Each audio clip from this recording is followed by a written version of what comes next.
Banks और companies ये claim भी करते हैं कि हमने इस प्रोसेस को बहुत ज़्यादा सिक्योर बनाया है और आपका पैसा, आपका ट्रांजैक्शन सेफ है। लेकिन जिस स्पीड से ये लोग हमारे लिए ये सुविधाएं बनाते हैं, हैकर्स, साइबर क्रिमिनल्स, ये लोग नए नए तरीके निकालते हैं। सोशल इंजीनियरिंग के ज़रिए ये लोग हमारा ही पैसा हमसे ही एक फ्रॉड ट्रांजैक्शन करवा के अपने अकाउंट में जमा करा लेते हैं। क्राइम को रोकने के लिए आपको कुछ प्रिकॉशंस अपने ऑनलाइन ट्रांजैक्शन में लेने चाहिए। सबसे पहले आप ये देखिए कि जो कस्टमर केयर नंबर है उसका कंट्री कोड क्या है। ज़्यादातर जो साइबर फ्रॉड्स होते हैं ये या तो दूसरे कंट्री से होते हैं या फिर वो नंबर ही कस्टमर केयर का नहीं लगता है, बट आप जब डायल करते हैं तो वो बंदा यही कहता है कि मैं कस्टमर केयर से बोल रहा हूँ। दूसरा, आपको किसी भी तरह की ऐप जो कस्टमर केयर बोलता है वो डाउनलोड नहीं करनी है अगर वो एक पॉपुलर ऐप नहीं है तो। जैसे कि बैंक की ऑनलाइन ट्रांजैक्शन की ऐप आप डाउनलोड कर लीजिए, पर ये जो ऐप बताते हैं उस तरह की कोई ऐप आप डाउनलोड नहीं कीजिए। नंबर 3, किसी भी तरह से अपने फ़ोन का कंट्रोल किसी को नहीं दीजिए। जैसे व्हाट्सएप पे स्क्रीन शेयरिंग करने को कोई बोलता है तो आप उसे मना कर दीजिए, ये आप नहीं करेंगे। इससे अच्छा आप अपने घर में कोई ऐसा जना जो ऑनलाइन ट्रांजैक्शंस बहुत रेगुलरली करता है उसकी मदद लीजिए। और अगर कोई एसएमएस के थ्रू आपसे पैसे मांगता है तो आप ज़रूर चेक कीजिए कि ये एसएमएस आया कहाँ से है, क्योंकि वो एक परफेक्ट क्लोन होगा एक ऐसी जगह से जो कि या तो बैंक की वेबसाइट होगी, या तो बैंक आपसे पैसे मांग रहा है, या कोई गवर्नमेंट एजेंसी आपसे पैसे मांग रही है, पर वो एग्जैक्टली उसका कॉपी होगा।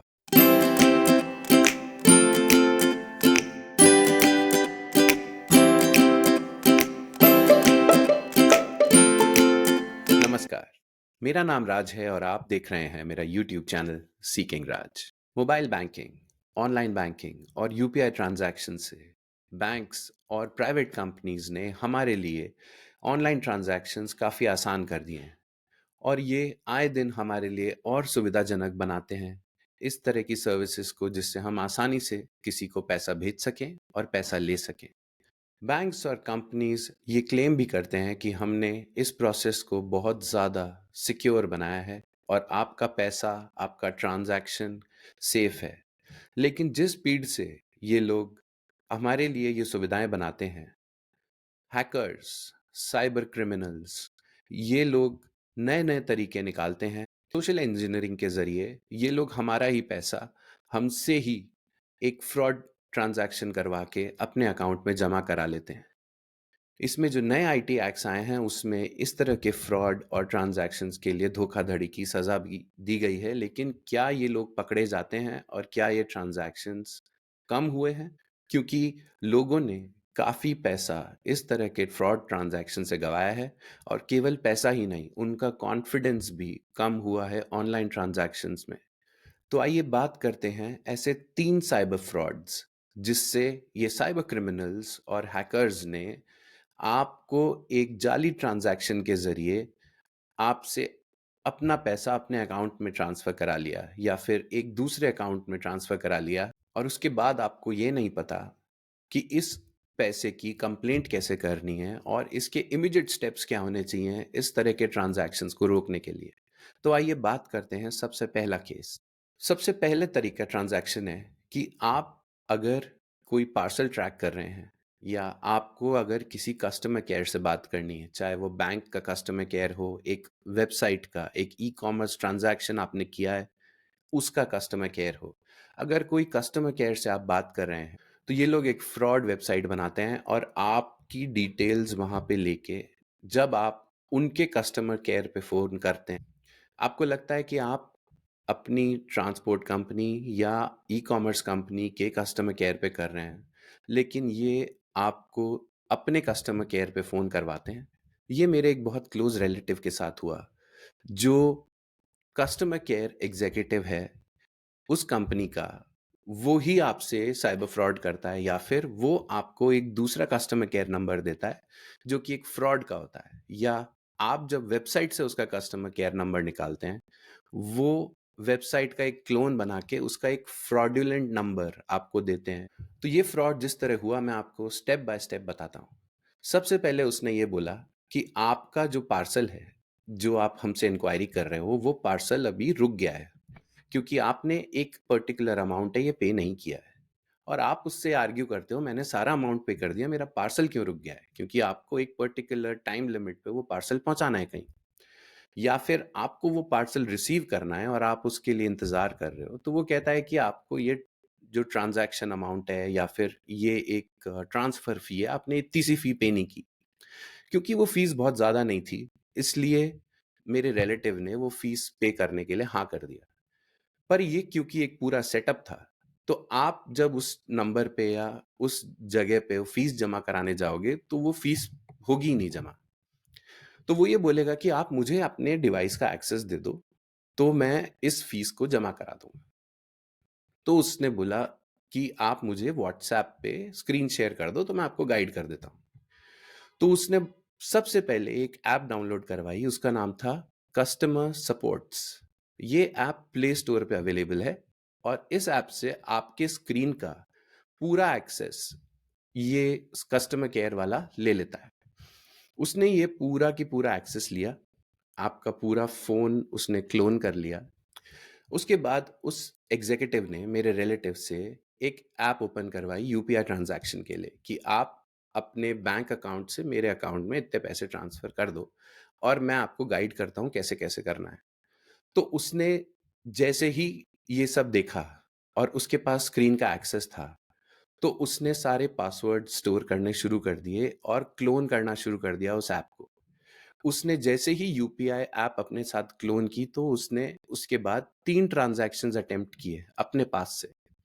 लेकिन उसके मैसेजेस मेरे रिलेटिव को आ रहे थे कि ये इतने रुपए का ट्रांज़ैक्शन हुआ, ये हुआ नहीं। लेकिन फिर उससे कम अमाउंट, इतने रुपए का ट्रांज़ैक्शन हुआ, लेकिन वो पूरा नहीं हो पाया। फिर उससे कम अमाउंट का ट्रांज़ैक्शन किया, वो भी पूरा नहीं हो पाया।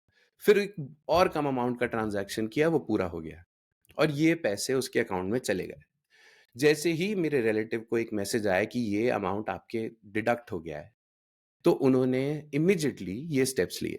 उन्होंने सबसे पहले अपना बैंक अकाउंट और यूपीआई ट्रांजैक्शंस बंद करा दिए। बैंक में से क्रेडिट डेबिट नहीं हो सकता और अपना डेबिट कार्ड कैंसिल करवा दिया। उसके बाद हमने नेशनल साइबर क्राइम पोर्टल पे कंप्लेंट रजिस्टर करवाई, पूरा ट्रांजैक्शन बताया, साथ में स्क्रीनशॉट्स भी डाले कि इस तरह से इस जने ने हमसे फ्रॉड किया है। नेशनल साइबर क्राइम पोर्टल ने 48 आवर्स के अंदर हमारे लोकल पुलिस स्टेशन में वो कंप्लेंट ट्रांसफर कर दी। लोकल पुलिस स्टेशन में ट्रांसफर होने के बाद ये सारा अपडेट हमको मैसेजेस से मिल रहा था। कंप्लेंट ट्रांसफर होने के बाद पुलिस की तरफ से कोई एक्शन हुआ नहीं, क्योंकि ये जो नंबर था जहां से ये ट्रांजैक्शन हुआ था, ये +92 नंबर आ रहा था और जिस जगह पर ये ट्रांसफर हुआ था, जिस बैंक में, वो बैंक था वेस्ट बंगाल में। क्योंकि अमाउंट बहुत ज़्यादा बड़ा नहीं था, इसलिए कोई बहुत मेजर एक्शन नहीं लिया गया है अभी तक। कंप्लेंट अभी तक रजिस्टर्ड है लोकल पुलिस स्टेशन में और एक कंप्लेंट हमने बैंक के साइबर क्राइम पोर्टल पे भी कराई है। इसके इमीडिएटली बाद हमने पूरा फ़ोन फॉर्मेट कर दिया, क्योंकि वो ऐप डिलीट ही नहीं हो रही थी और उसने अभी तक स्क्रीन कैप्चर किया हुआ था। तो इसलिए हमने पहले फ़ोन फॉर्मेट कर दिया।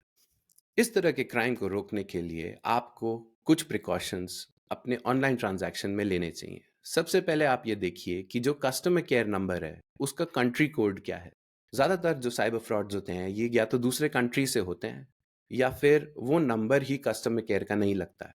बट आप जब डायल करते हैं, तो वो बंदा यही कहता है कि मैं कस्टमर केयर से बोल रहा हूँ। दूसरा, आपको किसी भी तरह की ऐप जो कस्टमर केयर बोलता है, वो डाउनलोड नहीं करनी है, अगर वो एक पॉपुलर ऐप नहीं है तो। जैसे कि बैंक की ऑनलाइन ट्रांजैक्शन की ऐप आप डाउनलोड कर लीजिए, पर ये जो ऐप बताते हैं, उस तरह की कोई ऐप आप डाउनलोड नहीं कीजिए। नंबर 3, किसी भी तरह से अपने फ़ोन का कंट्रोल किसी को नहीं दीजिए। जैसे व्हाट्सऐप पे स्क्रीन शेयरिंग करने को कोई बोलता है, तो आप उसे मना कर दीजिए। ये आप नहीं करेंगे। इससे अच्छा आप अपने घर में कोई ऐसा जना जो ऑनलाइन ट्रांज़ैक्शंस बहुत रेगुलरली करता है, उसकी मदद लीजिए। और अगर कोई एसएमएस के थ्रू आपसे पैसे माँगता है, तो आप ज़रूर चेक कीजिए कि ये एसएमएस आया कहाँ से है। क्योंकि वो एक परफेक्ट क्लोन होगा, एक ऐसी जगह से, जो कि या तो बैंक की वेबसाइट होगी, या तो बैंक आपसे पैसे माँग रहा है, या कोई गवर्नमेंट एजेंसी आपसे पैसे माँग रही है। पर वो एग्ज़ैक्टली उसका कॉपी होगा। दूसरा केस है डीप फेक। डीप फेक आप बहुत ज़्यादा सुन रहे होंगे आजकल, जिसमें किसी की आवाज़, किसी की फ़ोटो और किसी की वीडियो तक को एक फेक वीडियो बना के आप तक भेजा जा सकता है।